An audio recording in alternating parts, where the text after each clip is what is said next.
पाचव्या दिवशी आझाद मैदानावर मराठा आंदोलकांची मोठी गर्दी। ओबीसीतून आरक्षण देण्याची आंदोलकांची मागणी। एक मराठा लाख मराठा आंदोलकांच्या घोषणा।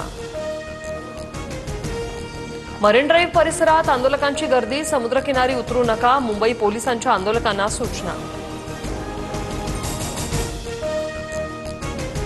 मुंबई महापालिका आणि सीएसएमटी स्थानकाबाहेर मराठा आंदोलकांची गर्दी। रस्ते रिकामे करण्यासाठी प्रशासनाला मोठी कसरत करावी लागण्याची शक्यता। दुपारी 12 वाजेपर्यंत रस्ते खाली करण्याचे कोर्टाचे आदेश। मंत्रालयाबाहेरील सुरक्षेत मोठी वाढ। मराठा आंदोलनाच्या पार्श्वभूमीवर पोलीस बंदोबस्त तैनात। कायदा सुव्यवस्था राखण्यासाठी पोलिसांची खबरदारी। आंदोलनस्थळी जरांगेंची प्रकृती खालावली। वैद्यकीय पथकाकडून तपासणी। जरांगेंचा नकार। जरांगेंच्या आमरण उपोषणाचा आजचा 5वा दिवस।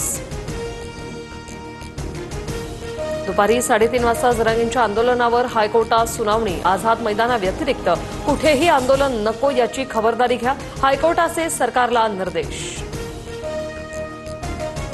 जरांगेंच्या आंदोलनात अटी शर्थींसह दिलेल्या परवानगीचं उल्लंघन, याबाबत हायकोर्टाची नाराजी। कोर्टाच्या कडक आदेशानुसार प्रशासन कारवाई करेल, मुख्यमंत्री फडणवीसांची प्रतिक्रिया।